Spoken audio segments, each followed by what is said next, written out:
Bienvenidos a otro capítulo de nuestro podcast No Me Gusta Leer, un viaje a través de la literatura de AA. ¿Cómo están? En este día nos acompaña mi padrino Héctor A. y Mauricio M. Sí, Mauricio. Y Eliezer. Y yo. Pues bienvenido, es un gusto tenerte aquí. Gracias. ¿Cómo estás? ¿Bien? Bien. ¿Sí te dijeron más o menos de qué trataba esto? Sí, del primer paso. Cabrón. Sí. Vamos a hablar sobre el primer paso en este capítulo. Oye, para empezar, ¿te gusta leer? Sí, bastante. A mí también, pues. Me encanta leer. No mucho, digo, he leído literatura, no es mi literatura favorita, pero sí me gusta leer. El libro vaquero. Pero sí me gusta leer. ¿Qué es lo que más te gusta leer? ¿O qué estás leyendo últimamente? Me gusta mucho leer libros sobre psicología y psiquiatría. Yo no leo muchos libros sobre eso, pero sí me gusta estar ahí investigando. Soy muy curioso en la psicología y la psiquiatría y más la historia, así como que me pongo a investigar psiquiatras famosos, psiquiatras influyentes. Me gusta tener datos curiosos en la cabeza. Pero qué bueno que te gusta leer. Bueno, se llama nuestro podcast, el programa se llama No Me Gusta Leer. Pues Dedicado a la literatura y sobre todo después este podcast está hecho por el Comité de Literatura de la zona Minerva de nuestra comunidad Despertar, en donde pues, queremos que las personas se involucren un poco más con estos temas y pues en este caso vamos a tener el primer paso. ¿Qué nos dice el primer paso? El primer paso dice: admitimos que éramos impotentes ante el alcohol y que nuestras vidas se habían vuelto ingobernables. Ingobernables, en inglés dice unmanaged. Sí, ¿a qué se refiere? Como inmanejable. A mí me gusta más este rollo de ingobernable porque lo entiendo más. Es que siempre he tenido pedos con la autoridad. Como que siento que la autoridad está para saltarme, ¿no? Como para ir en contra, sí, la autoridad siempre he tenido pedos con la autoridad. Entonces esto de ser ingobernable, sí, lo entiendo, siempre he sido ingobernable. Además de que, es que aparte esto de admitir es un pedo. Sí, el admitir ha sido también uno de mis problemas o una de las situaciones. Para mí fue muy difícil admitir pues, que era impotente, ¿no? Impotente también, esa palabra me resuena mucho.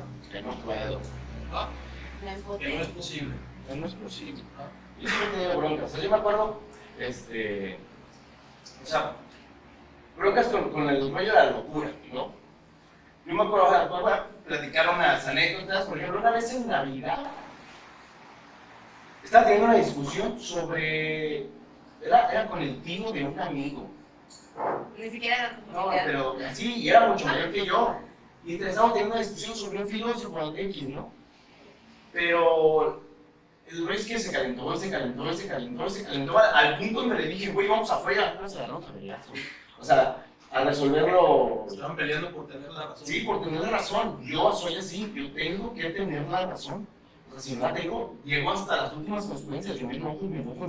No sé perder. O sea, supongo que a nadie le gusta perder, pero para mí es algo terrible. De hecho, es una característica de los alcohólicos, ¿cierto? El que nadie puede tenerlo. Entonces, derrotarme, decirme que el alcohol me está ganando a mí, que tú no.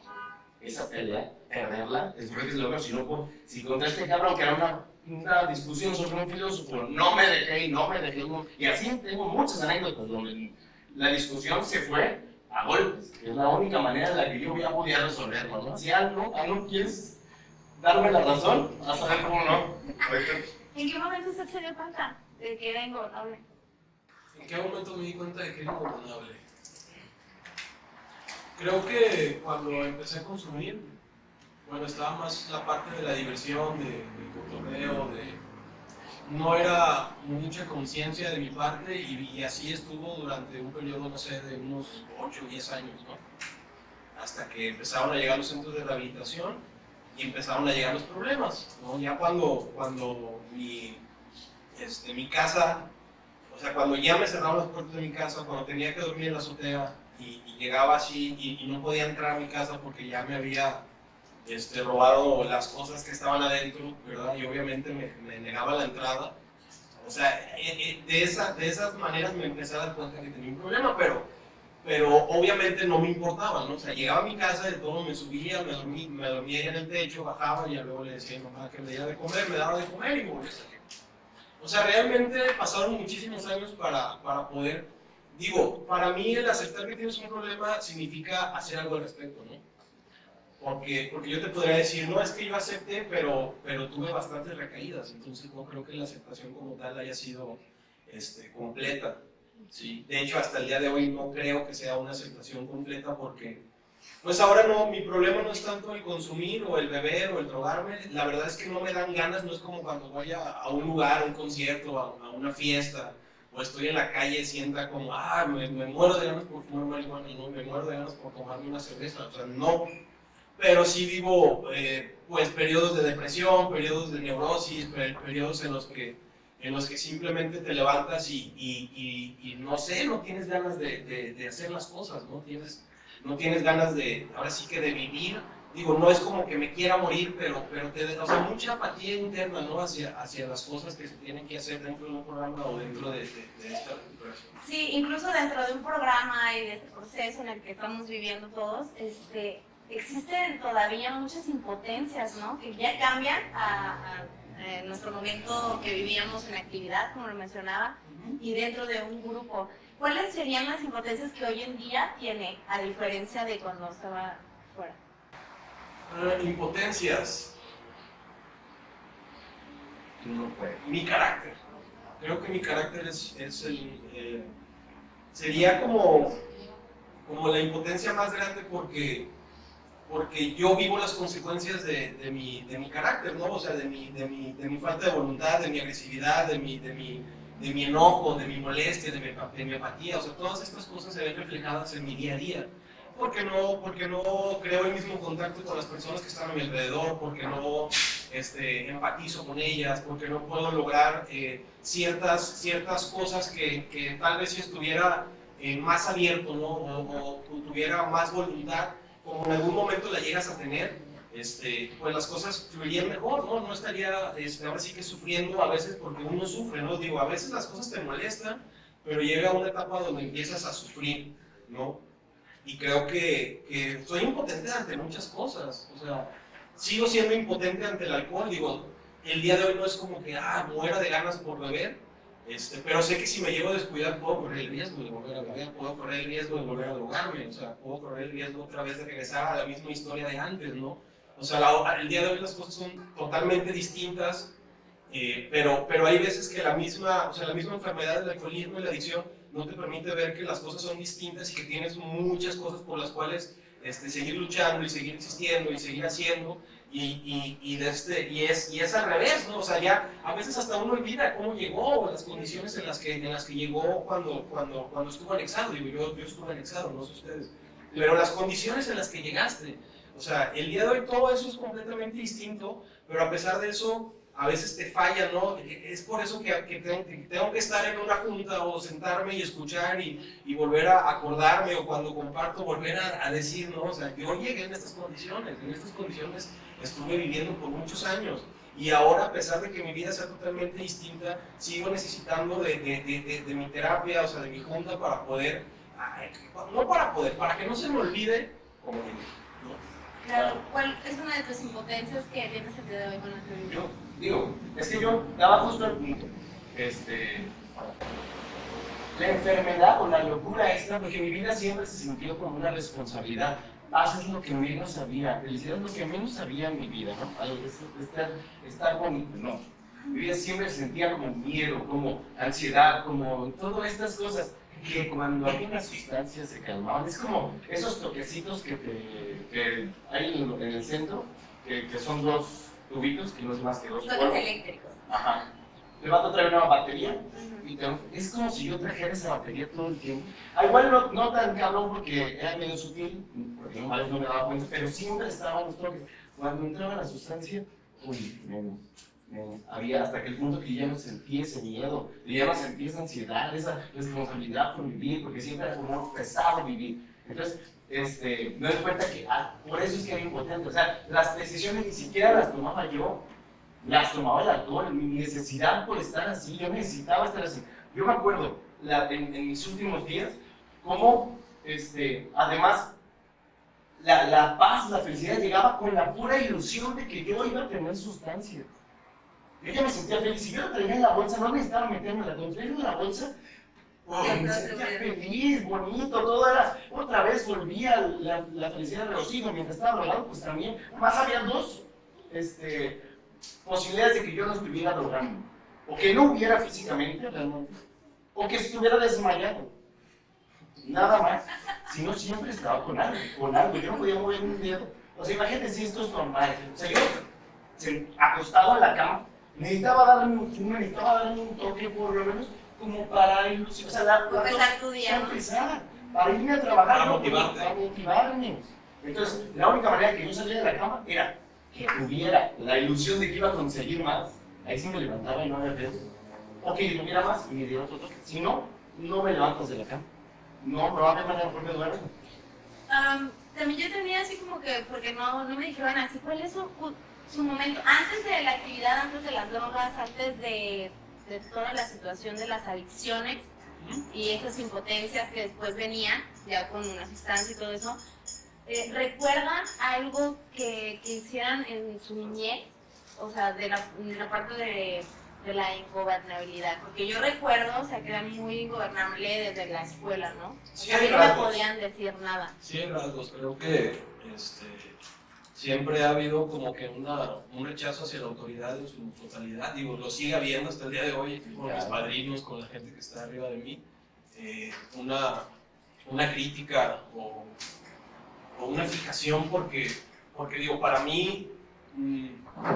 Ahora sé que necesito consejos, ¿no? Sé que necesito consejos, sé que necesito entrenamiento, sé que necesito de repente alguien que me pueda sacar de mi sentido, de mi razón, pero en muchos años no lo pensé de esa manera, ¿no? Digo, menos cuando era adolescente o cuando era niño, porque la manera de sentir y de pensar era muy distinta, ¿no? O sea, jamás en la vida imaginé que iba a necesitar la ayuda de alguien más. Me creía muy fuerte, muy poderoso, muy inteligente, ¿no? Y a pesar de que me dijeran lo que me dijeran, y digo, ni todos los anexos que viví fueron suficientes en cierta parte para poder entender que estaba mal, ¿no? Pero es evidente que desde niño, claro, hacia mis padres, hacia en la escuela, o sea, rara la figura que representaba autoridad en mi vida que no juzgara o que no la vi, que no encontrara defectos en ellos, ¿no? Rara. Sí, siempre estamos como con ese ojo, ¿no? Alerta hacia las demás personas. Y, por ejemplo, una persona que no conoce el programa, que pues ni siquiera se da cuenta, ¿no? Que tiene un problema, lo decíamos hace rato. ¿Cómo podría usted invitarlo así para que entre? O que se pueda dar cuenta que su vida es ingobernable, o que se pueda dar cuenta que es impotente hacia pues todo. Yo soy impotente a todo, ¿no? A no tener el control, a que las cosas no salgan como yo quiero, lo estoy pensando, y así un montón, ¿no? Mira, en primer lugar creo que se necesita mucho respeto, ¿no?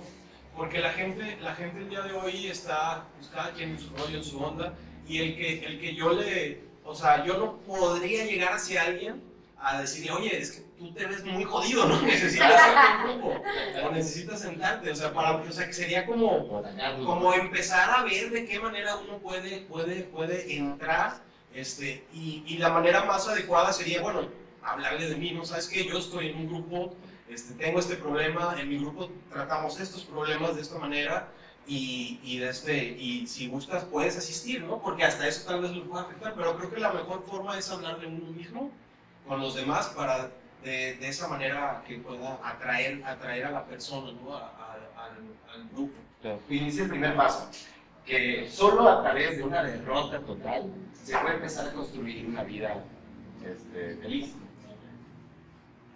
¿O hay algún momento que te acuerdes donde sentiste, o sea, donde dijiste, no puedo, en serio no puedo, ¿qué hay que hacer? ¿Algún momento donde sí sentiste, necesito derrotarlo, no puedo? Creo que eso ha sido más evidente ya en recuperación. O sea, cuando llegué, esta última vez que llegué, que estaba anexado, fue mucha carga emocional, o sea, fue un golpe grande, ¿no? El hecho de de verme anexado ya después de casi 30 años y con 7, 8 anexos anteriores, y digo, pues ya era ahora sí que agobiante para mí, ¿no? Y posterior a eso, el que mi familia, ahora sí que ha sido necesario el tocar fondo, o sea, en muchos sentidos, o sea, es necesario el quedarte solo. Bueno, para mí, digo, yo no sé para otras personas, no puedo generalizar, pero creo que para mí ha sido necesario el tocar fondo, el verme ahora sí que contra la espalda y la pared, porque eso me ha hecho ahora sí que recapacitar, ¿no? Pero esta recapacitación no es en su totalidad, o sea, digo, estuve un par de años en el centro de rehabilitación, primero anexado, después sirviendo, después de padrino, ¿no? Y cumpliendo con algunas funciones en el lugar. Pero no había día en el que no me diera, o sea, empezaron a agotar la locura, ¿no? De la psicosis, el odio, o sea, pero esto vino ya después de dejar de drogarme y continúa, o sea, no es como que se haya detenido, digo, hasta con el paso del tiempo van saliendo 2, 3 cosas y esto se produce porque, o sea, evidentemente hay una falla en mí, ¿no? Hay una falla en mí porque, como tú lo decías ahorita, tú decías que necesitabas drogarte todos los días para poder motivarte, ¿no? Para poder salir, para poder llevar a cabo tus actividades. Porque tal vez si las llevabas sin droga, no lo vivías bien, o sea, había una falla, ¿no? Hay una falla en el ser humano que es adicto. Y esa falla continúa estando, o sea, digo, ya te recuperaste, sí dejaste las drogas, pero la falla ahí está, o sea, no se ha curado, o sea, ni 1 año, ni 2 años, ni 10 años la curan, o sea, sigue habiendo o sea, sigue existiendo una necesidad de hacer una revisión hacia qué está pasando conmigo, o sea, por qué reacciono de esta manera, ¿no? Porque ahora sí que el dicho famoso de Alcohólicos Anónimos, que a mayor tiempo, mayor enfermedad, es por eso, o sea, hay muchos rasgos de mí que yo no podía experimentar, ahora sí que sobrio. O sea, a mí me daba una fobia, o sea, tenía muchas fobias, tenía miedos en el sentido social, en el sentido sexual, en el material, en todos esos sentidos había una jodidez en mí, ¿sí? Y cuando ya fui un adolescente a la edad de 14, 13 años, que fue cuando empecé a consumir marihuana, mi primera droga, pues, o sea, fue como un boom, o sea, fue como, aquí es, cabrón, ¿no? O sea, esto me aliviana de todas estas malas percepciones de la vida, ¿no? Pero como o sea, siempre hay cosas que te marcan, ¿no? O sea, en el proceso de recuperación siempre hay cosas que te marcan, ¿no? O sea, en algún momento estás muy enojado, o sea, porque en ocasiones creas conflictos a través de cosas que ni siquiera existen, ni siquiera son realidades, que son producidas por tu mente, por tus ideas o por tu sentir. Casi siempre. Casi siempre, sí, casi siempre, ¿no? Y es ahí donde viene también este lema, ¿no? De no le hagas caso a tu cabeza, pero es bien difícil darte cuenta porque vienen este tipo de cosas y te dicen este lema y hay veces que puedes borrarte las cosas que traes en la cabeza y hay veces que no puedes, hay veces que las traes un día, que las traes otro día, la traes lunes, la traes martes, la traes miércoles y hasta que ves una acción en alguna otra persona o en tu entorno, en tu grupo, en tus amigos, y te das cuenta que todo lo que traías o sea, no era verdad, ¿no? O sea, y ese tipo de cosas se van presentando día con día, y el estar ahora sí que alerta, ¿no? De todas estas cosas son las que forman la recuperación, porque ¿qué sería de mí si no aprendiera de estas cosas, ¿no? Claro. O sea, ¿qué sería de mí si no aprendiera de las lecciones? ¿Qué sería de mí si no me pudiera dar cuenta, ¿no? Sería todavía más ingobernable de lo que ya soy y más puro de lo que ya soy, ¿no? Por no poderme dar cuenta. Sí, pues qué difícil. Yo creo que para el alcohólico lo más doloroso es tener que aceptar que no puede. Sí. A perder la pelea contra el alcohol y que te digan no puedes, es dolorosísimo. Pero creo que sí es la única forma porque no podría aceptar sugerencias de nadie. O sea, decir, padrino, ¿qué hay que hacer si no tengo la certeza de que necesito y que ayuda. tengo un problema, no lo voy a poder resolver yo solo. Claro. Fue un proceso para mí largo, porque era como, bueno, sí tengo un pedo, pero a lo mejor. O sea, Se es tan resuelve, ¿no? sutil esta enfermedad. Sobre todo la medicina, ¿no? O sea, lo que implica, una vez que ya aceptas el problema, lo que implica ahora sí que poner las manos en este asunto, ¿no? Estar en un grupo, o sea, tener que acudir a servicios, tener que estar presente, tener que llevar a cabo cosas que tal vez no te gustan. Claro. O sea, todo eso ya es la parte complicada, ¿no? De la recuperación, porque si la recuperación fuera sencilla, pues estaríamos un chingo, ¿no? Y no nos fuéramos y estaríamos todo el tiempo presentes y no hubiera ningún problema. Pero sí considero, o sea, como lo dijo, es súper importante haber tocado un fondo para poder tener ese punto de vista de decir, ya no puedo más, necesito ayuda y dar el primer paso, ¿no? De lo que estamos hablando. No para todos. Sí, exactamente. Yo pienso que sí, pero el fondo de todos es distinto. Es que hay un ahora sí que, ¿cómo se le dice? Hay un espectro, ¿no? Del fondo, o sea, es un espectro, es una distancia. Hay personas que tienen el espectro más amplio hacia el dolor, hay personas que tienen el espectro más corto hacia el dolor, o sea, hay personas que entienden con una situación. En mi caso, o sea, yo tengo el espectro muy amplio hacia el dolor y creo que por eso fue necesario tener que regresar, tener que recaer, tener que estar en el grupo un par de años y luego tener que irme y luego tener que volver y así continuamente. Eso fue, que te digo, fue un proceso de 12, 13 años, ¿no? Claro, hay quien se quedó porque vio que lo que le podría pasar. Hay gente que no se drogó tanto, que no la sufrió tanto, pero que si se hubiera ido, le hubiera ido súper mal y alcanzó a no tocar el fondo que tocamos algunos, que tuvimos que tocar para darnos cuenta. Porque sí, a mí también, yo tuve que recaer. Porque no, para mí, siempre iba a haber una salida, como si estoy enfermo, pero no tanto. Yo no soy tan pendejo, yo soy un poquito más inteligente, yo soy esclavo. Desde esta parte con el compartir de las personas, los padrinos, de poder escucharlos, justo es eso, ¿no? Levantar el fondo. A mí se me hace súper importante, sobre todo para los jóvenes y niños que se pueden ahorrar años de sufrimiento, ¿no? Sí. Y se dan los casos, creo que, como lo decía él, o sea, no para todos, y yo he visto casos de jóvenes, adolescentes, hasta niños casi, ¿no? Que pueden permanecer en una agrupación o permanecer en el programa y se ahorran ahora sí que todo este sufrimiento, ¿no? De igual manera, o sea, no es como que, digo, sería una mentira decir que la vida en soledad es maravillosa, ¿no? O sea, te regala muchas cosas, pero también de igual forma existe mucho dolor, ¿no? Sobre todo más porque empiezas con este manejo de las emociones, ¿no? Que antes lo tenías totalmente bloqueado, ¿no? Por el consumo de drogas. Entonces, cualquier cosa ahora sí que no hay como que una regla definitiva, creo, en ese sentido, ¿no? En el que sea necesario tocar fondo, porque el fondo implica varias situaciones y un espectro muy amplio, entonces no es como que el fondo que yo toqué probablemente otra persona se hubiera detenido, ¿no? Antes de que llegara a más cosas o más dolor. A más dolor o a más situaciones incómodas, ¿no? Y bueno, para él pudo haber sido ese fondo y para mí pudo haber sido y para otra persona puede ser ese, y una persona puede llegar a los 18 años, y otra puede llegar a los 25, y otra a los 30, puede ser mujer, puede ser hombre, puede ser, no sé, o sea, padre de familia. Exactamente. ¿Qué consejo le podría dar a alguien que no sabe nada acerca de esto? Sobre todo como en la parte de quitarse el miedo a admitir que tiene un problema. Creo que la parte donde es muy agradable esto de los grupos es por el contexto social, ¿no? Digo, yo jamás me hubiera mantenido en un grupo de alcohólicos anónimos donde estuviera rodeado, no sé, de alcohólicos de 60, 70 años, ¿no? 50 años.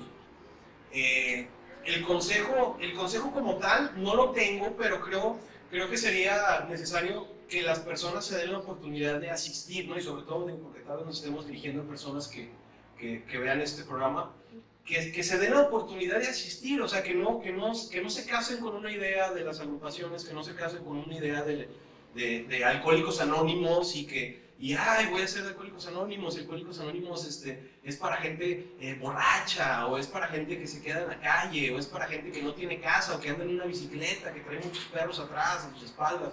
O sea, que se den la oportunidad de observar, de acudir, o sea, de experimentar, porque a través de eso podrían descubrir partes de ellos que ni siquiera sabían que existían. O sea, esta es la situación, porque yo desconocía muchas partes de mí, porque toda mi vida me la pasé drogándome. Entonces, cuando llego a un grupo y empiezo a experimentar el día a día, ¿no? Trabajas, tienes una relación interpersonal, tienes amigos, acudes a practicar algún deporte y todo. O sea, empecé a descubrir muchas partes de mí que desconocía.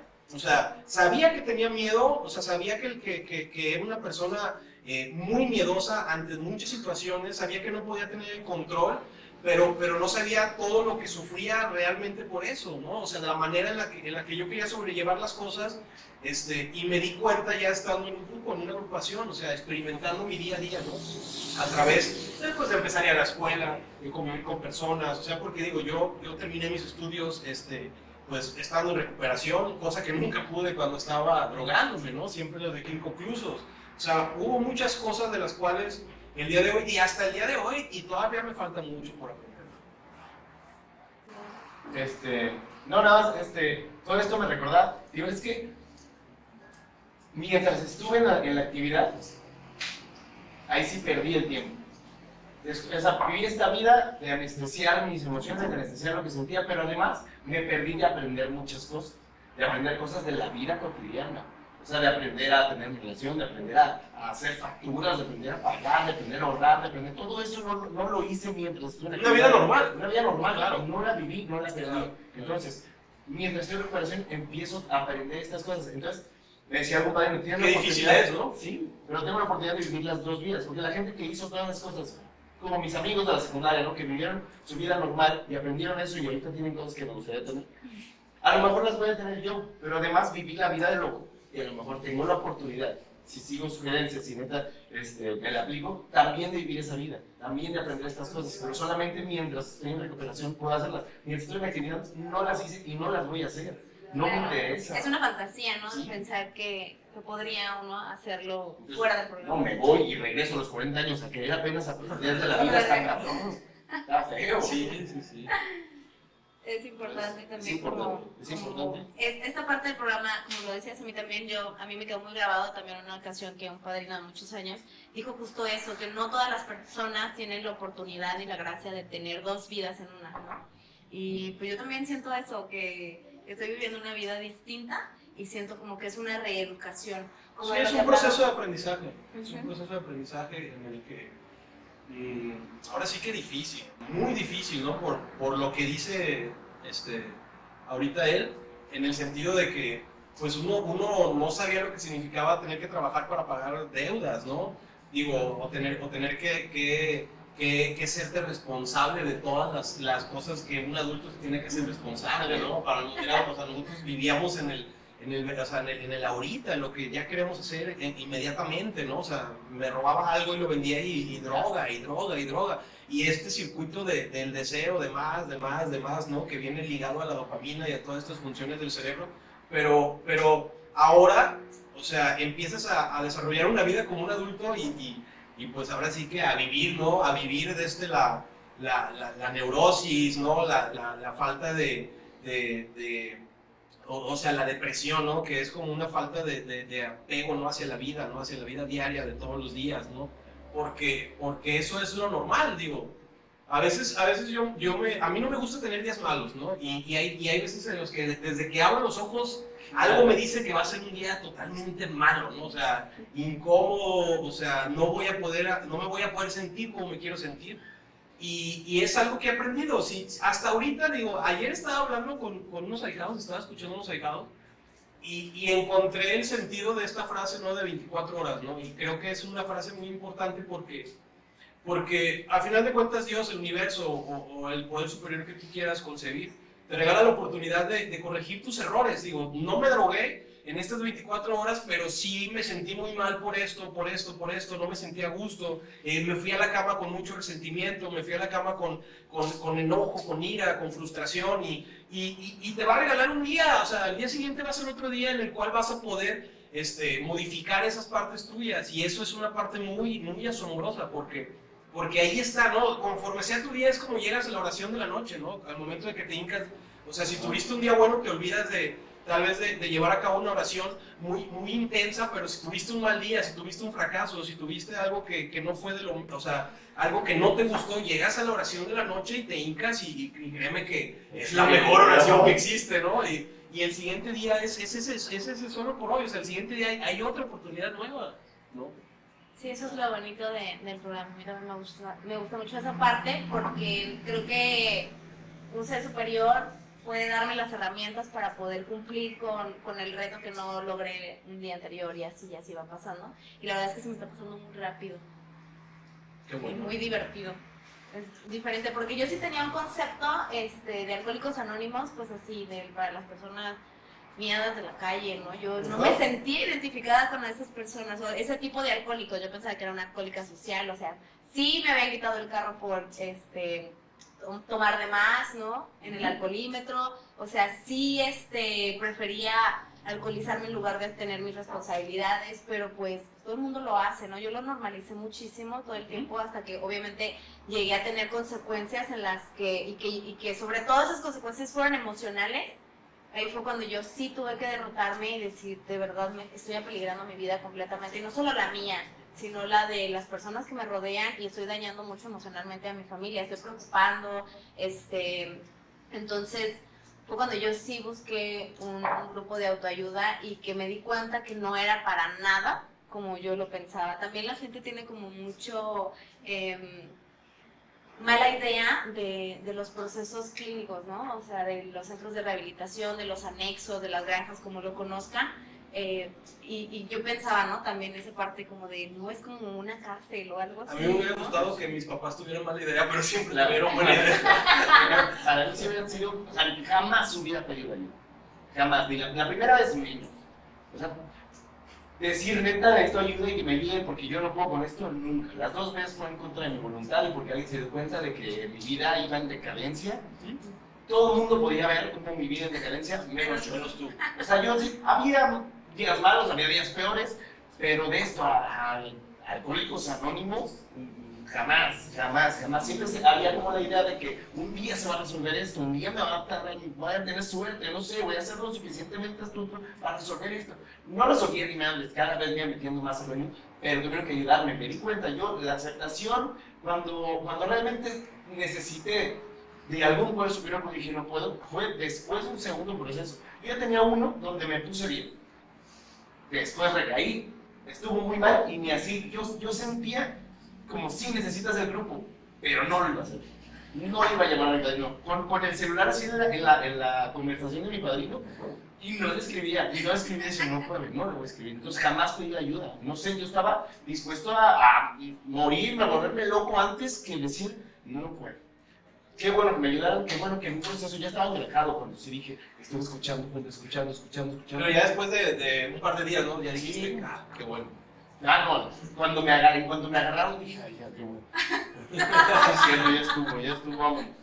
Por eso se me hizo muy interesante lo que decía sobre el umbral del dolor, o esta parte que tenemos todos diferentes. Yo sí siento que no aguanté mucho, y qué bueno, porque esa parte yo soy una persona muy egocéntrica.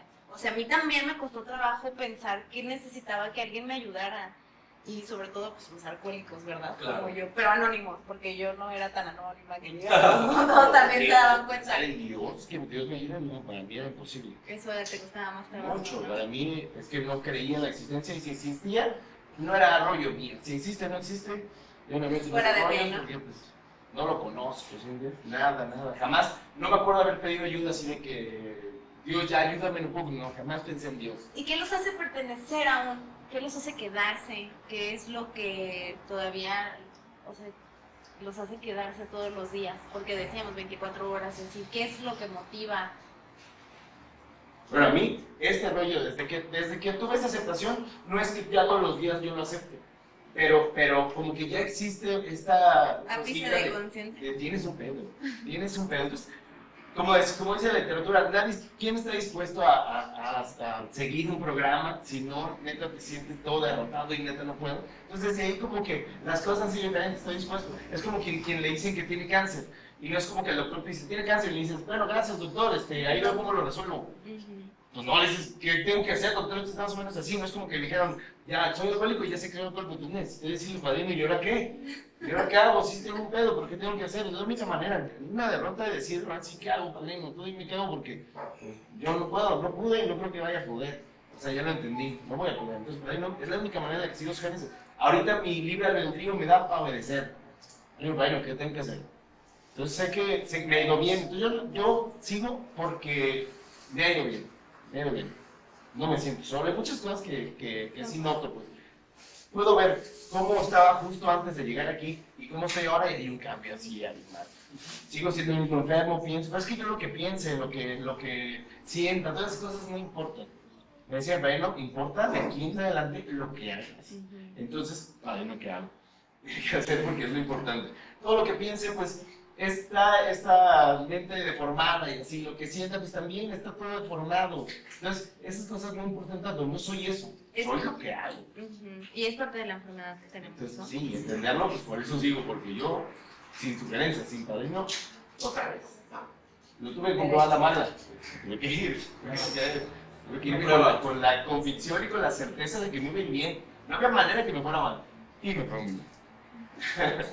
Pues creo que esas son los aprendizajes, ¿no?